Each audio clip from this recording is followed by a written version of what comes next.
There's always been a misconception regarding the socialist view of property. When socialists claim that we want to abolish private property, the capitalist commissars are quick to declare that we want to take away your home, 9 of your 10 cars, even your toothbrush. So first, let's make the distinction between personal property, private property, and state property. Personal property are things that you have worked for and purchased in a free exchange, like your home, your land, your computer, and your toothbrush. Private property, as well as state property, includes things that people use together but do not own, such as uncultivated land and the means of production, communication, and transportation.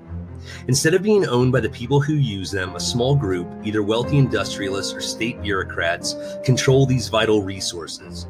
Anarchist Emma Goldman pointed out that state property is no different from private property. All that changes is who exploits and oppresses the workers. Instead of state or private property, which we'll consider the same, socialists advocate for collective democratic ownership over the means of production, common land, banking, and patents, with this video discussing mainly the first two. To understand contemporary private property, we must first understand enclosure. Enclosure was a legal process in England that developed during the 16th century where smaller farms were consolidated into larger farms. Communal lands that the peasantry had access to were abolished, and the use of these lands became restricted without the permission of the owner who held the deed or title to said land. Enclosure pushed people off their farms and created slums and poverty as well as a landless population. These people, who now lacked the means to survive on their own, became a potential workforce that were compelled to compete with each other for meager wages. Over time, to ensure this form of social control, states increased debt and criminalized poverty, which forced the working class to rent themselves to members of the capitalist class to survive, thus creating a labor market where humans can be bought and sold. The earth and its resources have, over time, been monopolized by a few at the expense of the many, allowing people who have acquired vast amounts of property to exploit those who have not. This view of land and ownership has become so pervasive in Western capitalist society, we can't imagine property in any other form. At the turn of the century, gold miner, union leader, and socialist Big Bill Haywood critiqued this exploitive, narrow concept of property, saying, "The mine owners do not find the gold. They do not mine the gold. They do not mill the gold. But by some weird alchemy, the gold belongs to them."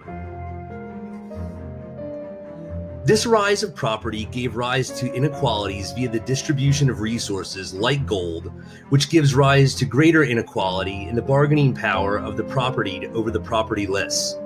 The land monopoly ensures that working people find no lands to cultivate, nowhere to set up shop, and no place to rest without first having to pay a capitalist or the state for the privilege of setting foot on a property the landlord neither created nor uses.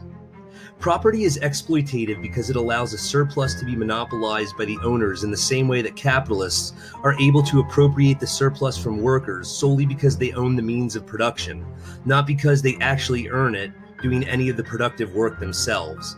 The capitalist class's aim is to ensure that any option we have for being self-sufficient, either individually or collectively, is restricted so we have no choice but to work for a boss in order to pay a landlord rent. By enforcing the rights of property, the state ensures the economy favors the capitalist class, with the workers free to accept the exploitative terms or face poverty. Economist Joseph Stiglitz identifies the parasitic nature of land and currency speculation, saying, "We have a political system that gives inordinate power to those at the top, and they have used that power not only to limit the extent of redistribution, but also to shape the rules of the game in their favor. Economists have a name for these activities. They call them rent-seeking, getting income not as a reward of creating wealth, but by grabbing a larger share of wealth that would have otherwise been produced without their effort. These forms of rent-seeking and speculation have consolidated the resources we all once shared, concentrating wealth and power in the hands of a few, robbing working men and women of their liberty by making them dependent on the capitalist class to hire them, or, if no capitalist will rent them, dependent on the government. Perhaps no understanding of property rights was more prophetic than Thomas Jefferson, who said, "Whenever there are, in any country, uncultivated lands and unemployed poor, it is clear that the law of property have been so far extended as to violate natural right." Thanks for watching.